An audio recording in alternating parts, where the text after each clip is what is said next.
Once upon a time, there were a man and a woman who had an only daughter. Now it happened that one of their sheep went astray, and they set out to look for it, and searched, each in a different part of the wood. Then the good wife met a witch, who said to her, "If you spit, you miserable creature, if you spit into the sheath of my knife, or if you run between my legs, I shall change you into a black sheep." The woman neither spat, nor did she run between her legs, but yet the witch changed her into a sheep. Then she made herself look exactly like the woman, and called out to the good man, "Ho, old man! Hello! I have found the sheep already." The man thought the witch was really his wife, and he did not know that his wife was the sheep. So he went home with her, glad at heart because his sheep was found. When they were safe at home, the witch said to the man, "Look here, old man. We must really kill that sheep lest it run away to the wood again." The man, who was a peaceable, quiet sort of fellow, made no objections, but simply said, "Good, let us do so." The daughter, however, had overheard their talk, and she ran to the flock and lamented aloud, "Oh, dear little mother, they are going to slaughter you."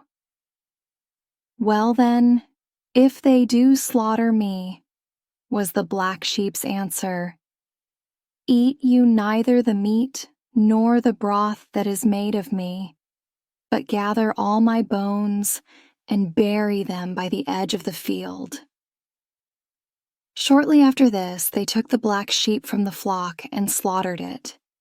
The witch made peas soup of it and set it before the daughter, but the girl remembered her mother's warning.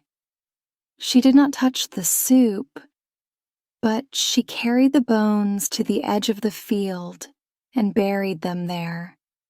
And there sprang up on the spot a birch tree, a very lovely birch tree. Some time had passed away. Who can tell how long they might have been living there? When the witch, to whom a child had been born in the meantime, began to take an ill will to the man's daughter and to torment her in all sorts of ways. Now it happened that a great festival was to be held at the palace, and the king had commanded that all the people should be invited, and that this proclamation should be made, "Come, people all, poor and wretched, one and all, blind and crippled though ye be, mount your steeds or come by sea." And so they drove into the king's feast all the outcasts, and the maimed, and the halt, and the blind. In the good man's house, too, preparations were made to go to the palace. The witch said to the man, "Go you on in front, old man, with our youngest. I will give the elder girl work to keep her from being dull in our absence."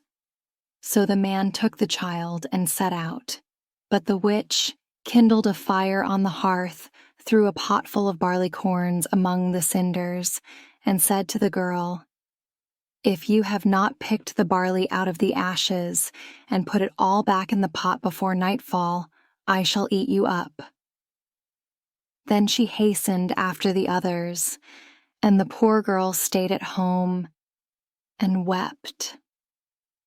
She tried to be sure to pick up the grains of barley, but she soon saw how useless her labor was, and so she went in her sore trouble to the birch tree on her mother's grave, and cried, because her mother lay dead beneath the sod and could help her no longer.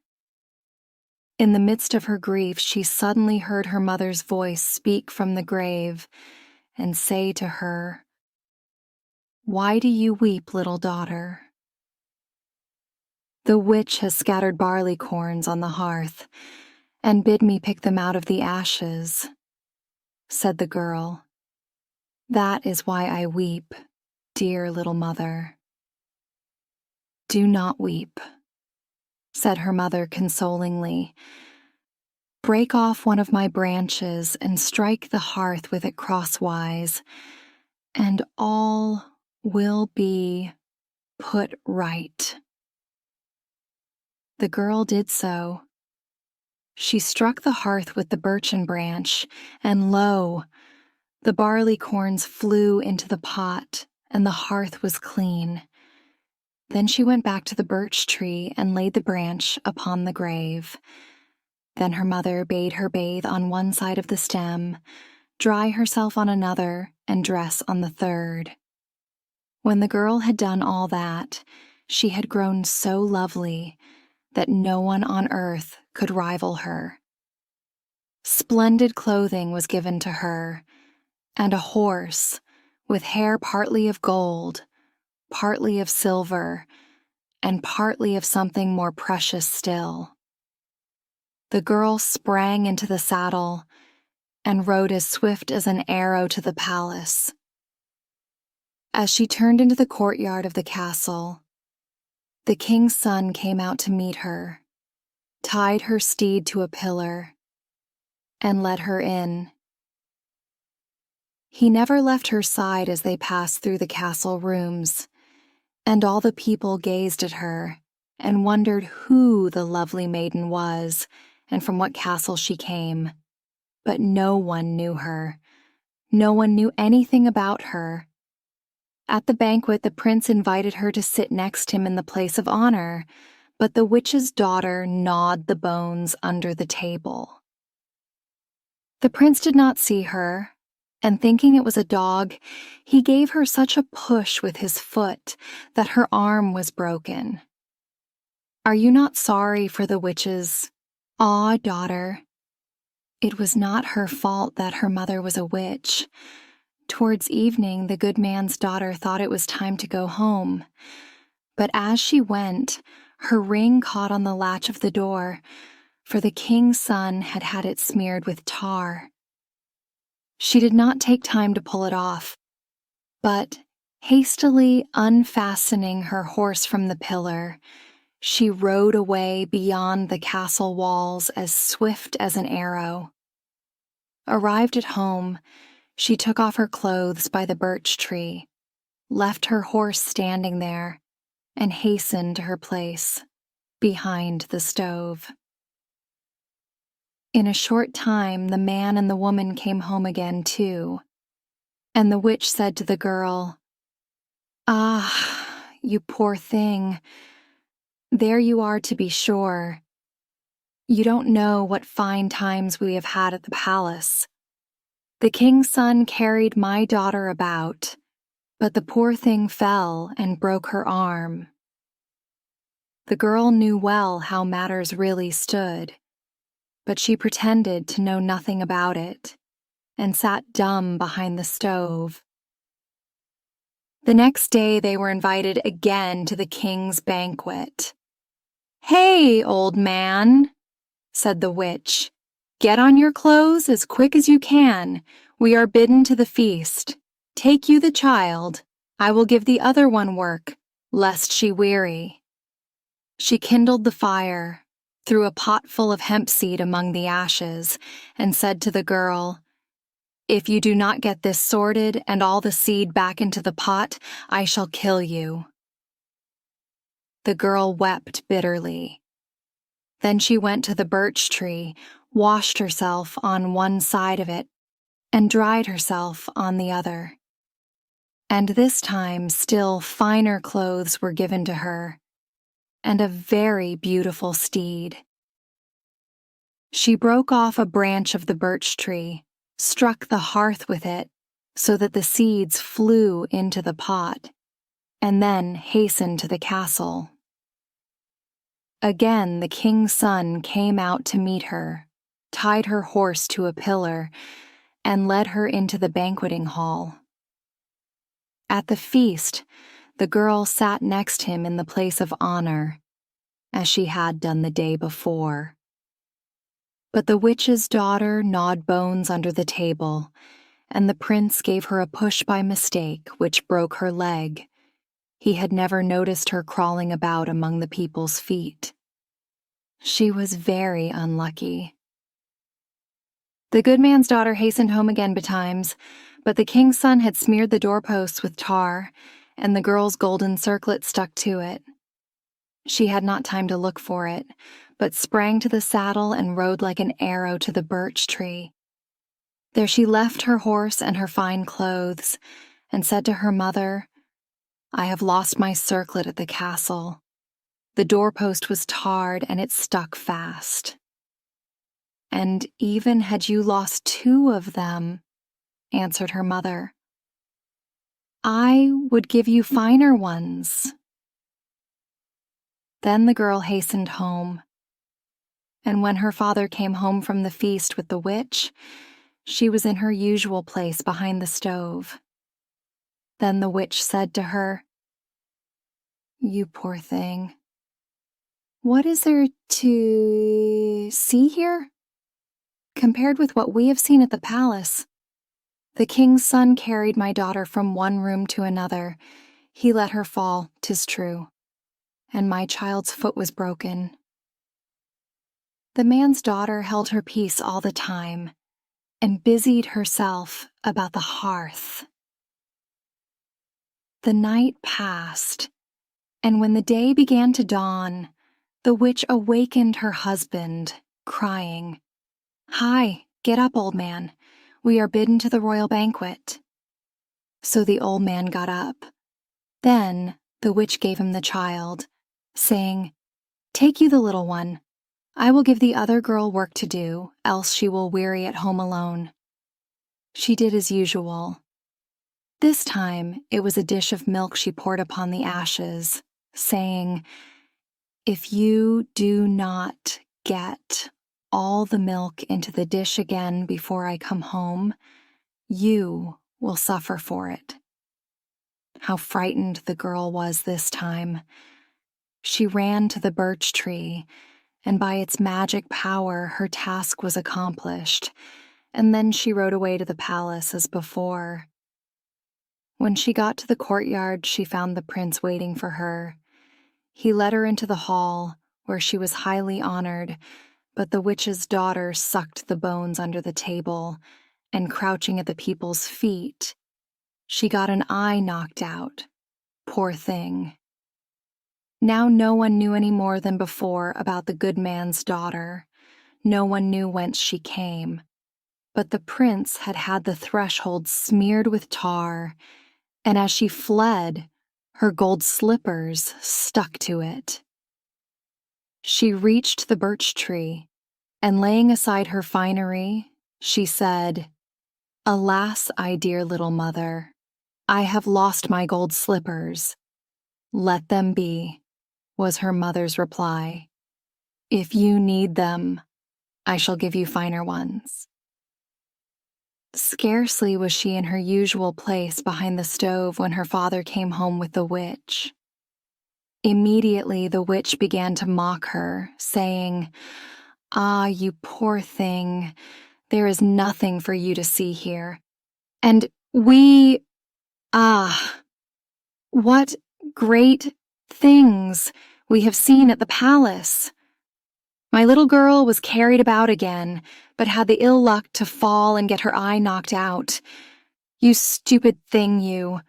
What do you know about anything?" "Yes, indeed. What can I know?" replied the girl. "I had enough to do to get the hearth clean." Now the prince had kept all the things the girl had lost, and he soon set about finding the owner of them. For this purpose, a great banquet was given on the 4th day, and all the people were invited to the palace. The witch got ready to go too. She tied a wooden beetle on where her child's foot should have been, a log of wood instead of an arm, and stuck a bit of dirt in the empty socket for an eye, and took the child with her to the castle. When all the people were gathered together, the king's son stepped in among the crowd and cried, "The maiden whose finger this ring slips over, whose head this golden hoop encircles, and whose foot this shoe fits, shall be my bride." What a great trying on there was now among them all. The things would fit no one, however. "The cinder wench is not here," said the prince at last. "Go and fetch her, and let her try on the things." So the girl was fetched, and the prince was just going to hand the ornaments to her when the witch held him back, saying, "Don't give them to her. She soils everything with cinders. Give them to my daughter, rather." Well, then the prince gave the witch's daughter the ring, and the woman filed and pared away at her daughter's finger till the ring fitted. It was the same with the circlet and the shoes of gold. The witch would not allow them to be handed to the cinder wench.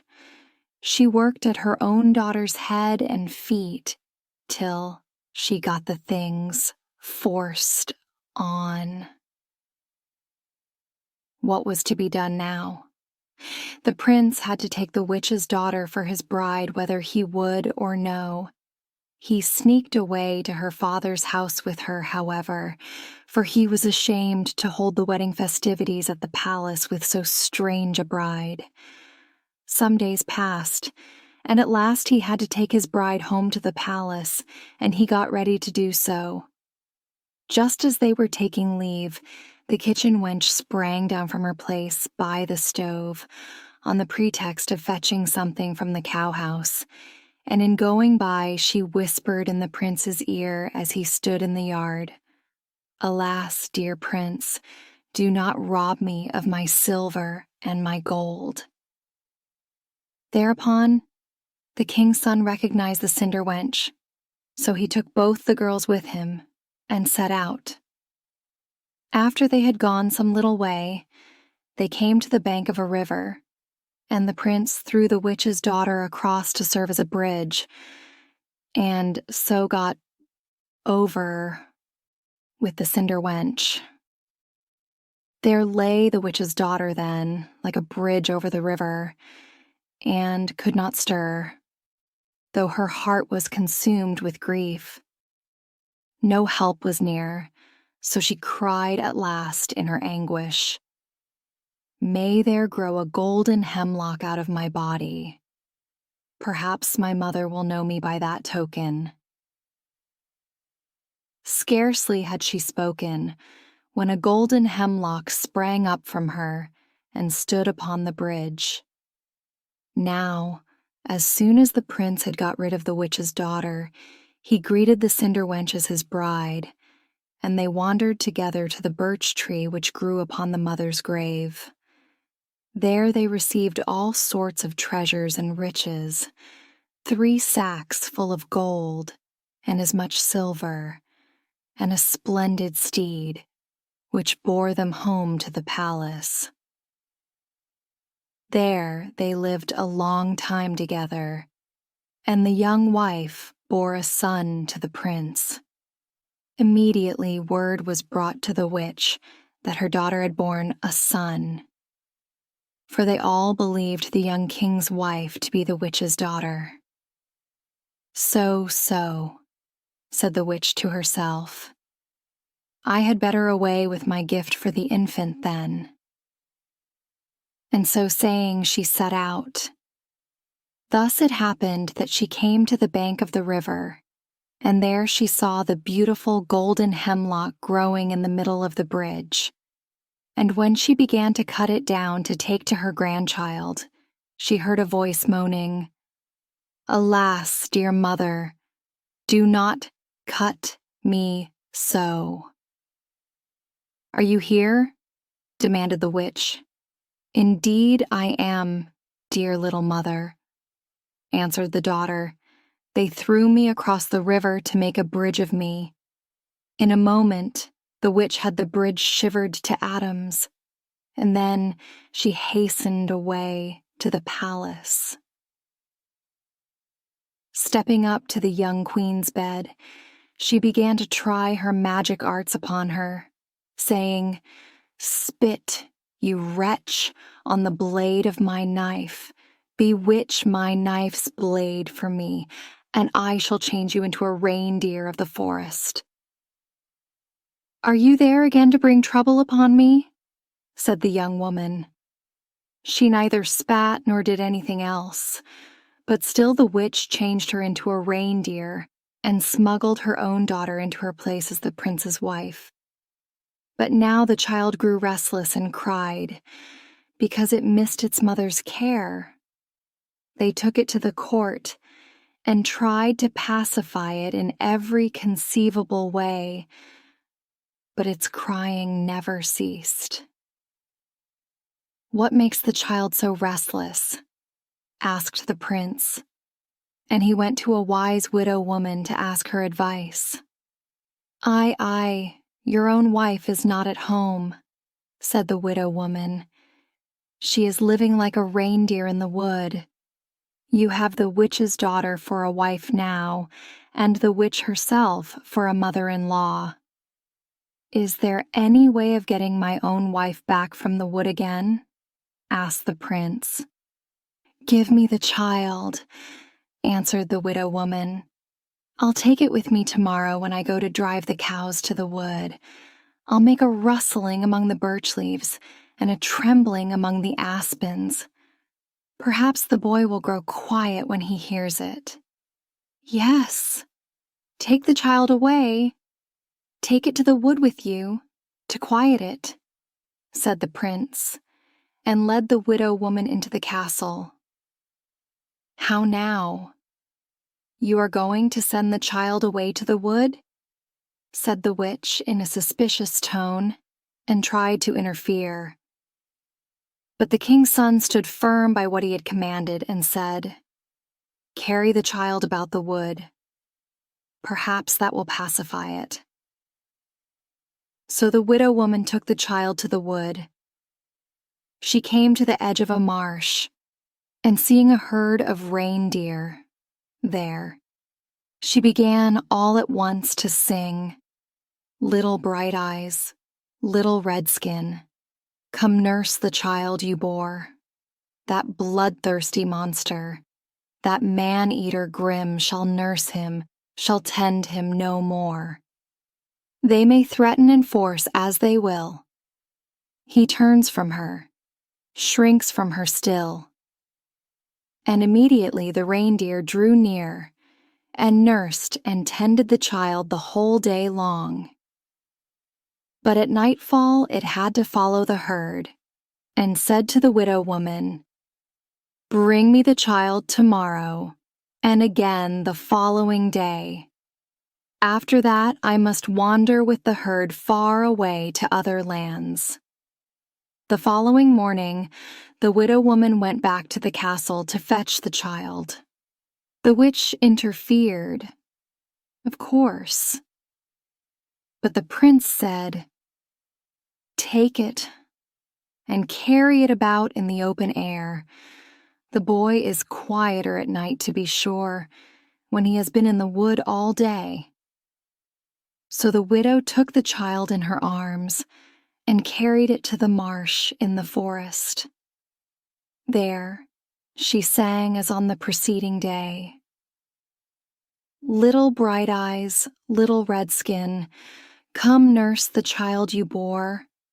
That bloodthirsty monster, that man-eater grim shall nurse him, shall tend him no more. They may threaten and force as they will. He turns from her, shrinks from her still." And immediately the reindeer left the herd and came to the child and tended it as on the day before. And so it was that the child throve, till not a finer boy was to be seen anywhere. But the king's son had been pondering over all these things, and he said to the widow woman, "Is there no way of changing the reindeer into a human being again?" "I don't rightly know," was her answer. "Come to the wood with me, however. When the woman puts off her reindeer skin, I shall comb her head for her.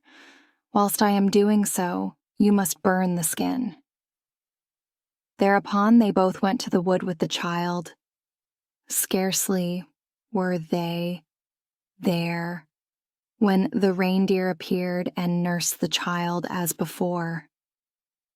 Then the widow woman said to the reindeer, "Since you are going far away tomorrow and I shall not see you again, let me comb your head for the last time as a remembrance of you." Good. The young woman stripped off the reindeer skin and let the widow woman do as she wished. In the meantime, the king's son threw the reindeer skin into the fire unobserved. "What smells of singeing here?" asked the young woman, and looking round she saw her own husband. "Woe is me! You have burnt my skin.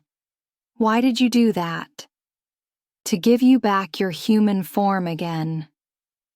"Alack-a-day, I have nothing to cover me now, poor creature that I am," cried the young woman, and transformed herself first into a distaff, then into a wooden beetle, then into a spindle, and into all imaginable shapes. But all these shapes the king's son went on destroying, till she stood before him in human form again. "Alas, wherefore take me home with you again?" cried the young woman, "since the witch is sure to eat me up." "She will not eat you up," answered her husband, and they started for home with the child. But when the witch wife saw them, she ran away with her daughter, and if she has not stopped, she is running still, though at a great age. And the prince and his wife and the baby lived happy ever afterwards.